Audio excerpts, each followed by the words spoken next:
Hello, welcome or welcome back to my channel. If you're new here, my name is Mary, and today's video is going to be my wrap-up for the month of January. So I'm just going to start off this video with my stats, like I always do, and then I will kick it back to past Mary to get ready with y'all and talk about the books that I read this month. So I'm just going to open up to the stats page of my reading journal that I set up for this year. In the month of January, I read a total of 6,433 pages in 16 books. I read from authors from 7 different countries. I read from 3 people of color authors and 14 white authors. One of the books that I read had multiple authors. That's why there's more stats than there should be, if that makes sense, for the author stats. I read from 8 male authors and 9 female authors, so basically an even split. I read 5 books physically, 1 book on my Kindle, 2 books on ebooks from my library, or on my phone, I guess, 7 audiobooks, and 1 book using audio and reading it physically. 7 of the books that I read I owned, and 9 of them I got from the library. I read 2 2-stars, 1 3-star, 10 4-stars, and 3 5-stars, which is an average of, I probably should have done this math beforehand, hold on, which is an average of 4.25 stars, which is a really, really good quality-wise reading year. Publication dates, I read 1 book from 2003, 1 book published in 2008, 1 book published in 2010, 2 books published in 2011, 2 books published in 2016, 3 books published in 2018, 1 book published in 2020, and 5 books published in 2021. I read 5 fantasy books, 2 historical fiction, 4 contemporary, 2 mystery thrillers, 1 sci-fi, 1 horror, and 1 romance. And then as far as demographic goes, I read 3 young adult and 13 adult books. And those are my stats. So without further ado, I'm just going to bump into past Mary and she's going to tell you about all these books. Okay, so I'm just going to go through these books in the order from like my least favorite to my favorite book of the month. That way we can like build to something great. I usually do this in chronological order, but I think I'm going to like this a little bit better. Trying something out for the new year. And I'm obviously going to be like getting ready with you while I do it. So the first book that I'm going to talk about is What If It's Us by Becky Silvera. No, by Becky Albertelli and Adam Silvera. And this is a like YA contemporary queer romance, and it's about these 2 boys, Ben and Arthur, and one of them is from New York, and the other one goes to New York for the summer to like work for his mom's firm. I'm going to put my contact in real quick, and then I'll be right back with you. So I thought this book started out really cute. They have a really good meet cute at the beginning where they like meet at the post office when the boy who lives in New York is trying to mail back a package of his ex-boyfriend's things to him. But then they like get separated because there's a flash mob in the post office or something. And so they start like looking on misconnections on like Craigslist for each other.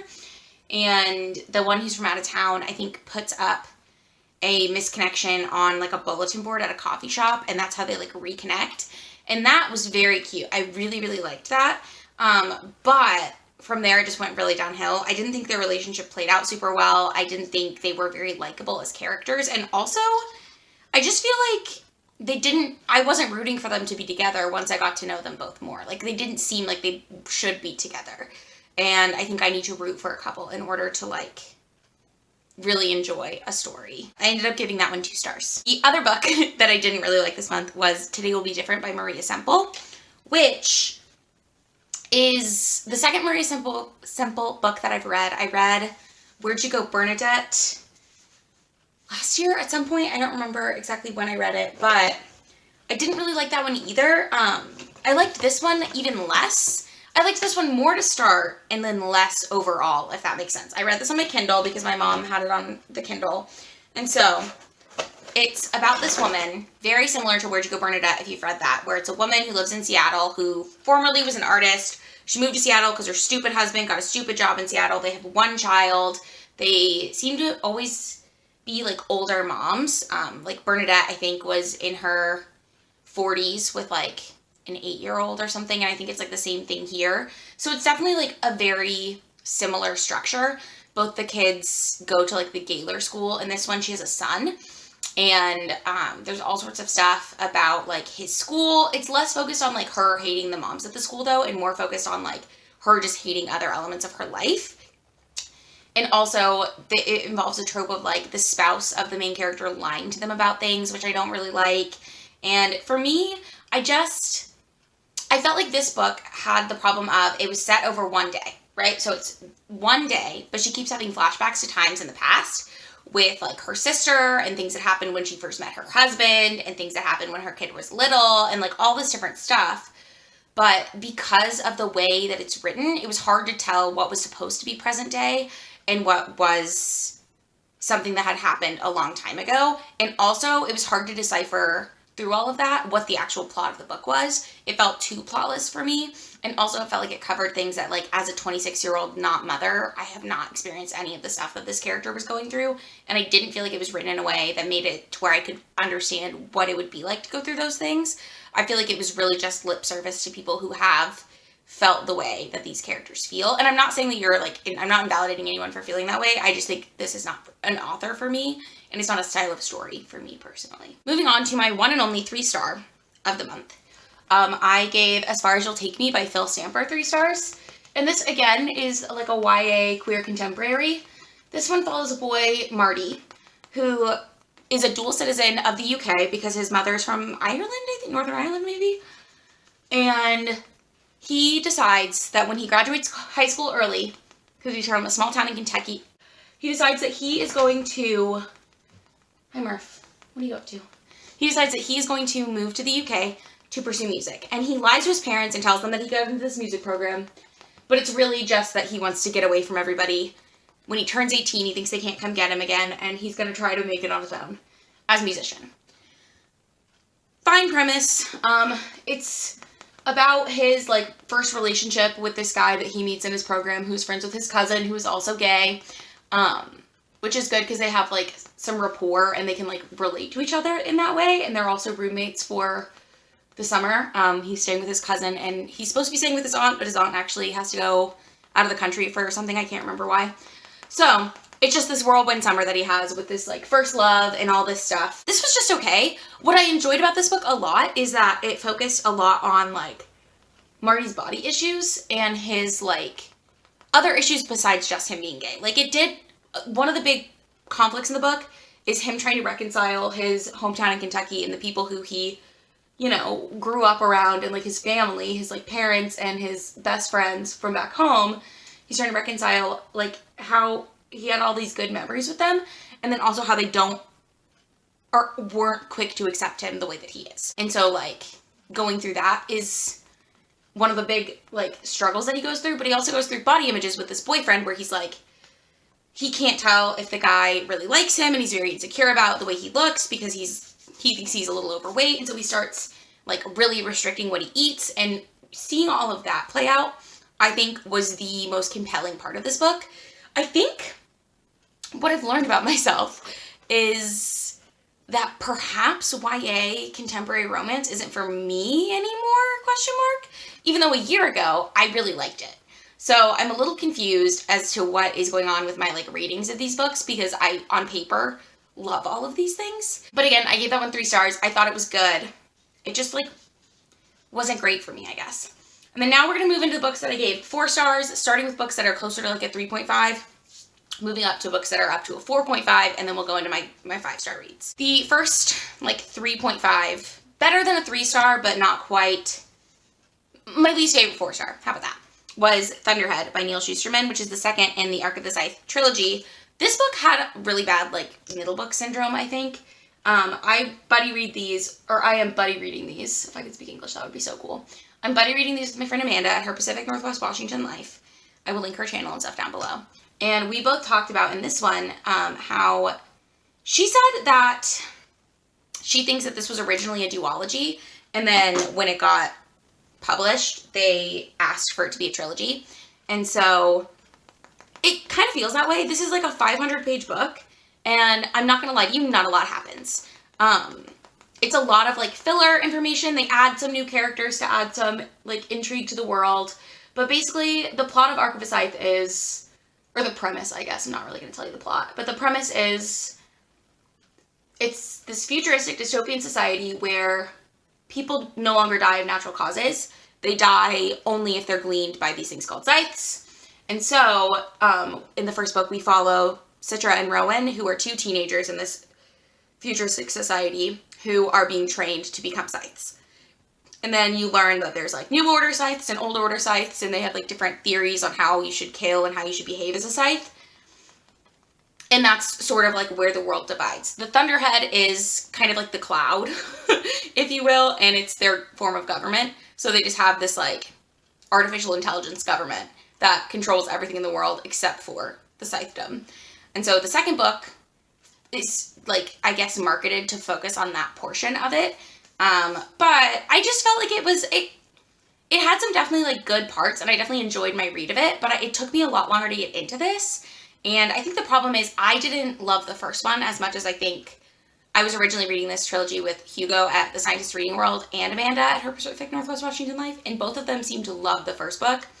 I liked it. It was good, which is kind of how I felt about the second one too. So, but I did feel like the second one was harder to get into. I'm not sure if that's a universal feeling or not, but Amanda and I both talked about that. Next is Hidden Bodies by Caroline Kepnes, which is the sequel to You by Caroline Kepnes, which I read last year. So this is like a thriller series about Joe Goldberg who stalks and then murders women. That's like the premise of the book. This one was a different setting than the first one. The first one was set in New York, and in the second one he moves to California, and it just sort of like goes on from there. I don't want to spoil it in case you haven't seen the show or read the book. I forget that people haven't like watched the show yet, because I watched the show before I read the books. So for me, they're different, but certain things happen the same, and I didn't consider them spoiled because like I knew it was gonna happen, but it didn't like bother me to know, I guess. And then the big things I feel like are different in the book and the show, or some of the big things, a lot of the big things.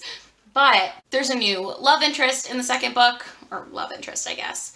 And just like Joe gets into all sorts of shenanigans, but I think the second book is less contained than the first book, is why I didn't like this as much as the first book. It felt less realistic. Like the first book, what I liked about it is that the girl who Joe becomes obsessed with is just this woman who comes into a store, right?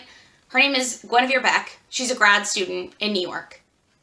And she comes into the store, says like one nice thing to this guy, and then he decides that he's in love with her, right? And that is really scary to me because, like, first of all, women are conditioned to be polite to strangers, right? We just are. And so just the concept that she could be nothing other than like polite to him in passing one time, and that's enough to like kind of seal her fate, is horrifying. It's scary. And I didn't feel the same amount of fear in the second book because it wasn't the same. Which I guess it couldn't have been the same because then that would have been boring too. But for me, the second book kind of lost its like thunder because I was like, well, this would never happen to me. This couldn't happen to me. This is not the life that I'm living. So I don't know. I feel like because I couldn't relate to the victim anymore, it didn't really freak me out as much. Next, Beautiful World, Where Are You by Sally Rooney, which is another like contemporary, and it follows it's 3 friends, but it's primarily these 2 girls who were roommates in college, and then one of the girls had like a childhood friend who is this guy Simon, who's a couple years older than them.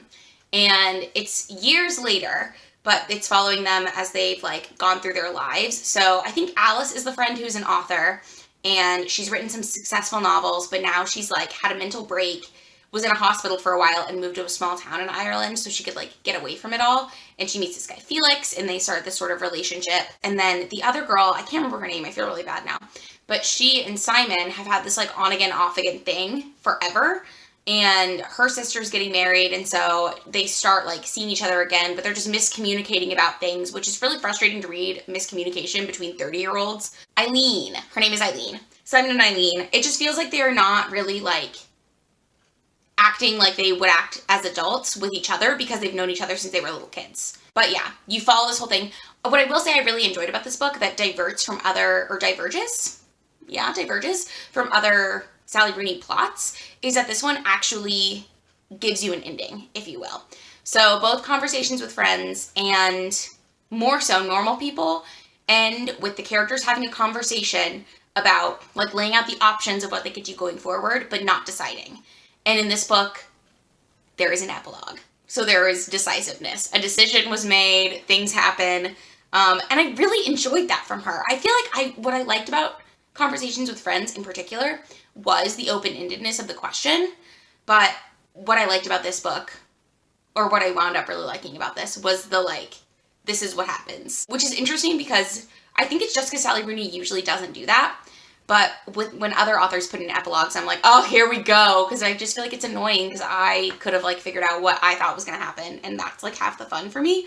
But with this one, I just felt like it worked really well. Next on my list of 3.5 to 4 stars, Alloy of Law by Brandon Sanderson. It's an extension of his Mistborn series. In the Mistborn series, the magic system revolves around being able to eat or ingest metals, and then you get certain powers from ingesting them. So when you can ingest one metal, you are a Misting, and when you can ingest all of metals, you are a Mistborn. The first trilogy is about conquering a Dark Lord, and the second trilogy is set way in the future of that world, and it's like steampunky, and there's guns and railroads and all sorts of stuff, and I don't like that setting very much. So it took me a really long time to get into this. I like Brandon Sanderson's characters, but I also feel like he uses the same archetypes over and over again. And I'm not saying that that's, like, bad or, like, he's the only author that does that. But what I am saying is it gets tiring, or tiresome, I guess. This is the second Brandon Sanderson book that I ended up reading in January. And frankly, for me, I just didn't like it as much as I liked his other stuff. But I did end up really liking the end of this book and the question that it opened up for the rest of the series, because it's one of those books where you think it's about this guy who's trying to, like, solve some mystery, and then you find out that that's, like, the tip of the iceberg, which I'm trying not to spoil it, so I'm not saying, like, really anything about what the plot's about. So you find out that there's, like, something much bigger going on, and that was really exciting to me. So I did really like the ending. And that's the thing, Brandon Sanderson, he will lose me in the middle, but by the end I'm like, oh my god. And I don't know if it's because I think that he's, like, overwritten. And I'm not here to say that I could write anything better than Brandon Sanderson, because I really like the way he writes, and I really like his, like, plots and his worlds and his stories. But I just feel like this book and the other Brandon Sanderson book that I'm going to talk about that I ended up giving 5 stars, both of them, like, take a really long time to get into, and I feel like I'm just, like, scooping through information trying to figure out what is going on. But once you figure it out, it's very exciting. So I don't want to turn you off from continuing the Mistborn series, because I did really end up enjoying this book and I am excited to continue in it, but it's just something I noted. You might have to push through it a little bit, or at least I did. I had Hidden Bodies here, and I also had Thunderhead here. I brought them in here, but I'm not really doing a very good job of this. Okay. The Lost Man by Jane Harper, which is another mystery thriller. It's not really a thriller. This is, like, a character-driven mystery. I almost DNF'd this book because it's so slow-paced, but I didn't, and I'm glad I didn't, because I did really end up enjoying it. That's why I have a hard time DNFing things, is because once I can push myself through a certain point, I'm like, okay, yeah, I like it. This isn't the only book that I did that with either, so I'm definitely a, like, push through and it'll be good type of person. If you're not, then I don't know what to tell you. I'm really sorry. But this is set in the Australian outback, and it follows primarily 3 brothers. So the oldest brother is Nathan, the middle brother is Cameron, and the youngest brother is Bub. And at the beginning of the book, they find Cameron's body in the desert, because he has wandered off into the desert. They don't know how he got there. He's, like, 9 kilometers away from his car, that they find either earlier or later. I can't remember when they found the body versus when they found the car. And there's no foul play. Like, he died because he was exposed to the heat and dehydrated, but they're like, I don't understand, like, he knew better than to go out there, so I don't understand why he would even be out here. And that's what you're trying to figure out. You're trying to figure out why Nathan would go out there, and you learn a bunch of stuff about the family and about the, like, boys' childhoods and their father. You also learn about, like, things that happened when they were teenagers and, like, people that may have wanted to hurt Cameron. And it's also around Christmas time, so they're trying to, like, enjoy their Christmas, featuring their dead brother, which, I don't know. It winds up being kind of crazy. At first I was like, this is just going to be, like, a really depressing, sad book. But then, you know, I should have realized this too, but you realize that things are not, they're not exactly as you, sort of thought that they would be. Next book that I read was The Angel's Game, which is, again, another sequel. This is just, like, set in the same universe as The Shadow of the Wind. I don't think they're not direct sequels, but essentially what happens in The Angel's Game is it's set in Barcelona in the 30s, I think, and it's about this guy who wants to be an author, and he grew up really poor, and so he has this, like, mysterious benefactor getting him stuff, And it also talks about Great Expectations a lot, and I think it like is kind of, what is it called? Like, not a retelling necessarily, but it definitely like gives a lot of homages to Great Expectations, where there's this wealthy benefactor and this woman who's kind of like a daughter to the benefactor that the guy sort of wants to be with, and then she ends up marrying someone else, kind of despite him.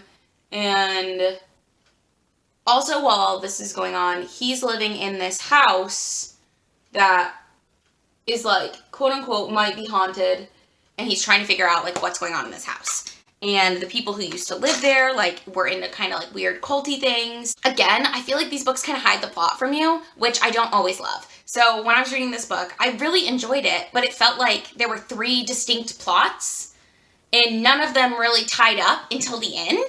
So it was like you kept getting what you thought was going to be the plot, and then the author would just sort of drop it and move to something else. And I found that really frustrating to read. But it ended up being like a really good book. They're really atmospheric. They're really well written. And I enjoy the way that the atmosphere and like the environment, or I guess the city of Barcelona, plays into the lives of the people in the books. I'm gonna break for brows and I'll be right back. Okay, I'm back. Isn't it crazy what a difference like having eyebrows can make to your face? So, the next book in the order of my enjoyment is Oona Out of Order by Margarita Montimore, which is another book that I like briefly talked about DNFing with myself. And I'm really glad I didn't, because I ended up really liking it. But Oona Out of Order is like a contemporary with a sci-fi twist. And it follows this woman, Oona, who has to live her life out of order for some unknown reason. Every New Year's midnight, like midnight from one year to the next, she wakes up in a different time. And it's in her lifespan. So like it starts when she's about to turn 19, because her birthday's New Year's Day. And so it's the eve of her 19th birthday. She's at this party in the 80s with her friends, and she wakes up and it's 2015 and she's 51.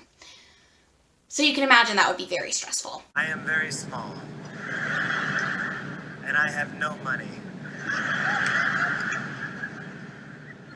So you can imagine the kind of stress that I am under. So you're just following her through a couple years of her life as she's living it out of order.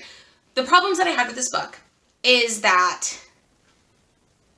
because of the nature of the book, it only really focuses on her life in like January of her year, and then it gives like a few blurbs about like she spent the rest of the year doing this and whatever. And that's sort of all you get, which I don't know how you could have done it better and kept it like a short, concise book, because this is less than 400 pages.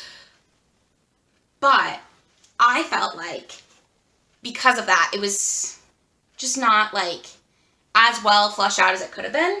I will say I got really emotionally invested in this story, and there was 2 parts that made me cry, so I didn't expect that. I listened to this as an audiobook too, and audiobooks don't always affect me the same way that like reading something physically does, but now that I'm thinking about it, I think sometimes audiobooks will make me cry more because I can hear the emotion in the narrator's voice, and I'm definitely like a pity crier. Like if you cry, I cry. I really ended up enjoying it. I liked this one. I thought it was good. Next up, we're going to talk about another book that I struggled with. This is the last book that I finished this month. It's The Kite Runner by Khaled Hosseini. Now, this is a historical fiction set primarily in Afghanistan, and it follows these 2 main characters. Well, it follows one main character who's best friends with this boy named Hassan. I don't remember that. Amir, I think, is the main character's name. But Amir is best friends with Hassan. Amir's father owns this grand estate, and Hassan is the son of the like gardener, caretaker of the estate, servant type character, who was also his dad's best friend. So it's like he and his dad are living sort of like mirrored lives, where they both have befriended these people who are like lower class than them. And also, I don't know, I'm gonna say this because I don't know how many people have read this book, and also I think it's an important part of history that we don't really talk about, and I didn't really know that much about it until I read this book. Different ethnicities in Afghanistan, and I believe they speak different languages and they have different like features, right? And so the main one, I'm not gonna remember their names, and I'm really, really sorry. The main one, I also don't know how to pronounce a lot of them. The main one is what Amir and his dad are. So they are the like dominant ethnicity in Afghanistan. And Hassan and his father are the, like, one of the minorities. And when the Taliban first come to power which happens during this book. This book covers the period of peace before the war sort of started, and then there was a quote-unquote peaceful shift of power to communism when the brother of the prince took over the throne and gave it away to have a republic, and the republic was a communist republic, so the Russians were there, and then there was a lot of like infighting, and then the Taliban took control back from the Russians, and originally Afghans were really happy about this because the Taliban was a homegrown Muslim organization, and then Afghanistan had like universities, and like women could like teach and have like it wasn't a Western country in the sense that we think of Western countries, but like women had rights that the Taliban took away, and I think that's something that I really like Khaled Hosseini's writing for. That's what A Thousand Splendid Suns is about. That book impacted me more because I did not know about any of this before reading that book, and it just ripped my heart out of my soul. I recommend that book, I think, over The Kite Runner. The Kite Runner touches on a lot of really, really, really touchy issues, and the main thing in this is that Amir is trying to atone for his sins, because he and Hassan have this falling out when they're kids, over basically Amir being jealous that he feels like Hassan likes, or that he feels like his father likes Hassan more than him, which becomes more apparent to him as he grows up, and he gets Hassan basically kicked off the property, and then when the war breaks out, he and his dad go to America, and they don't know what happens to Hassan, and so the beginning of the book, and also like where you pick up midway to the end through the book, is that someone calls Amir, one of the like people they knew back in Afghanistan, and is like, hey, you have to come back to Afghanistan, and Amir knows that he has to atone for his sins. So the whole time you're trying to figure out what Amir's sins are, and there's also this balance of like, the thing that happens when they're little boys, so it's like, can we really blame you for what has happened?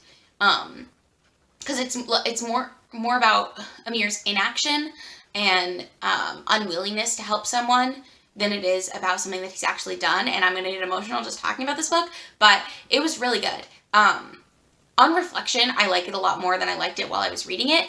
I felt like I was having a really hard time figuring out what was happening while I was reading the book. I didn't feel like the plot was as like straightforward as I felt like, I guess, the plot of A Thousand Splendid Suns was, but yeah, I really liked it. It was really, really good. The next book in order of like my enjoyment, I guess, is The Lighthouse Witches by C.J. Cooke. And this is another one that I kind of went back and forth on while I was reading it, but I ended up really liking it. It contains one of my favorite tropes, but I'm not going to tell you what it is because that's a spoiler. So this one is about a single mother and her 3 daughters. She has a 15-year-old daughter, a 7-year-old daughter, and a 10-year-old daughter. And they moved to this remote Scottish island because the mom is an artist, and she gets commissioned to paint this lighthouse. And the lighthouse is like above this pit called Witch's Pit or something like that. Witch's Hide is what it's called. And that's where like a lot of the witches on this island were burned, and then the land is supposedly cursed by these witches. So children go missing, and there are these things called wildlings that come back in their place, kind of like the changelings. It's sort of like that. But on this island, 2 of the sisters, the oldest and the youngest, go missing. And then that's the 1998 timeline. We're following that happening. And then in the present day timeline, the 2021 timeline, we follow the middle daughter, Luna, and she's in her 30s and pregnant. And she gets this call that they found Clover, her sister, because she's been looking for her for 20-something years. And she goes to the hospital to get Clover, and Clover is still 7 years old. So Luna's trying to figure out what's going on. Is she a wildling? Like, what has happened? And then it just goes on from there. And I guessed sort of what the twist was pretty early on. I feel like because of the type of stuff I read, I was like, this is probably what is happening here. But that doesn't mean it wasn't fun. So I still really enjoyed my time reading this. There were 2 things in the book that made me be like, maybe I'm wrong about this twist. And then when it turned out I was right about the twist, I was like, then how did those 2 things, what is going on there? But I digress. It wasn't that big of a deal. That's why it kept this from getting 5 stars. Also, there's a book within a book element of this where like the oldest daughter finds a diary from a man who lived at the helm in the 1600s. And so it's got like spells in it. It's like a grimoire type of thing. And that ends up becoming like one of the main plots. and I didn't want it to. I didn't care about that part at all. So that was the other reason that I was like, 4 stars. The final 4-star book that I have is The Inheritance of Orquidea Divina by Zoraida Cordova. Is that who wrote this? Yeah. Zoraida Cordova is probably how her name is pronounced. My bad. This is a really good book. I feel like everyone has talked about this. It's magical realism. It's about this like family and the magic that passes down. But basically, Orquidea Divina lives in this small town in Texas. 2 rivers, 4 rivers, I can't remember what it's called. Rivers Crossing, whatever it is. And it's like kind of enchanted. And so she's on her deathbed and she calls all of her family members back to see her because they have to collect their inheritance. And she needs to tell them the story of how she got her magical powers. So you read it in multiple timelines. It's beautifully written. The characterization is really good. And I also really enjoyed the like discussion of grieving someone who wasn't very good to you. I did really enjoy that book, and I definitely think it's worth the hype. Now my 5-star reads. Okay, great. The first 5-star I'm going to talk about is The Marriage Plot by Jeffrey Eugenides, which is, I mean, I'm going to say it's a contemporary. It was written in 2011, and it's set in the 80s. But it's one of those stories, and Jeffrey Eugenides even talked about this in the interview at the end of the book. It's one of those stories that was definitely written in a past timeline for, like, no, like, the 80s play into it only because it's, like, a timeline that kind of mirrored 2011. Like, in 2011, the job market sucked. People getting out of college couldn't find jobs. But it was a different time. So he said it in the 80s because it would simplify, like, technology and things. But same things were happening in the 80s. So it's about these 3 students who just graduated from Brown in Rhode Island and what they do after graduation because the job market crashed. We follow Madeline, who is dating this guy Leonard, and she's been dating him not super long, but like long enough, I guess.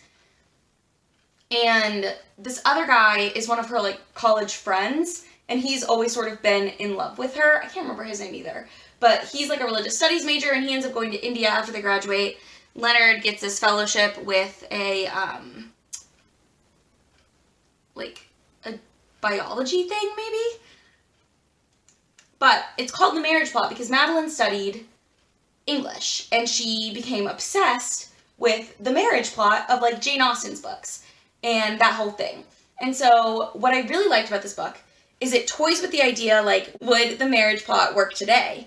And there's even like a really meta conversation between characters asking what would happen at the end of a marriage plot written today. Because there's one book that they reference in the book, like one classic, that the character gets married and then that just sort of like, it doesn't solve anything. Like the end of Jane Austen's books are always the characters getting married and being it's basically happily ever after. But there's one book that follows characters after they got married and they like weren't happy anymore. And so it's just like toying with this idea of this plot trope and this plot device that was really common in like the Regency era. And that's like the main character's whole thing is that she studied those plots and like wants to go to grad school for those plots, but like, I don't know, it's following her own. It was so, I don't even know how to explain it. It was so interesting and the characters were done so well that like they felt real. And this spanned like 1 year of their life, but it did the thing where it could go back in time and like, I don't know, I guess explain who people were to each other without like having like in-depth flashbacks. I don't really know how to describe how I feel about this book. I really, really liked it. And I do think if you like Sally Rooney's writing style, I think you will like The Marriage Plot by Jeffrey Eugenides. Like, I think if you were a fan of Sally Rooney, I think you would also be a fan of this particular book. Next on my 5-star lists is The Way of Kings by Brandon Sanderson, which is the first in the Stormlight Archive. And I'm not going to be able to explain this book to you either because I feel like it's too complex for me to try to wrap my little mind around. Basically, let's do my best here. It's a fantasy world where the magic system is called shards. So, a long, long time ago, there were these people who had these magical shard things, which are like swords. They're big magic swords. And when those people were like in charge, the world was better. Now the world is at war amongst itself. And so in this book we follow a couple different characters, one of whom is like not the king, but I think he's the king's brother, maybe? Or the king's uncle. His name is Dalinar. And we follow him. We also follow a slave in this world who used to be in an army, and we get his backstory. His name is Khaled. And then, who else do we follow? Oh, we follow this girl who is on a mission to steal something from the Princess Jasna. There's this, like, magic thing that she has, and this girl's family is in trouble, and so she's like, I gotta steal this thing from her. So she's pretending to be her, like, intern, basically, her ward, so that she can get this thing, steal it back for her family, and get her family's, like, money and power back. Those are, like, the three main perspectives that you get. I wish I could remember that girl's name. I don't know. Shaylin, maybe? I can't remember. But this book, again, is over 1,000 pages long. It's really long. And it's, like,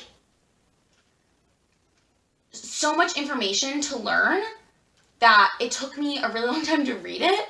But once I did finish it, I wound up loving it. Just like I was saying about the other Brandon Sanderson book, he really does have a way of, like, connecting everything. So, like, it'll get a little muddy in the middle, and you're like, I don't know if I can follow this. But then he connects it all, and you're like, oh, okay, yeah, I'm with you. So that's how I felt about that one. I did love it. Again, the world building is incredible. The cultures that he can, like, come up with are amazing. And I think that's, like, my favorite part of it, is that he'll add in little details to make it feel more real. Like, in this world, women can't show their left, or they don't show their left hand, or their right hand. I think it's their left hand, because it's, like, considered improper to do that, or, like, immodest. And, like, what a random thing, you know? And also, men can't write. Men can't read or write, because it's, like, a womanly task. So only women can read and write. Which is just so, I don't know, stuff like that makes it feel like a real world, if you know what I mean. And then my number one book of the month is a very short book called Comfort Me with Apples by, let me see, Cathrynne M. Valente, I believe is how her name is pronounced. I don't know if that's true. Don't come after me if it's not. This, I can't tell you anything about. It's like 100 pages. You should read it in one sitting if you can. And it's just about this woman who lives in this house, in this neighborhood that is completely perfect. And as you're reading it, you start to think, is this life perfect? And maybe it is, maybe it isn't. Probably it's not. But, yeah. So interesting. I did not guess exactly what was going on in this book. I tried to. But finding it out at the... I guessed when the author wanted you to know, I guess. But, yeah, it was fascinating.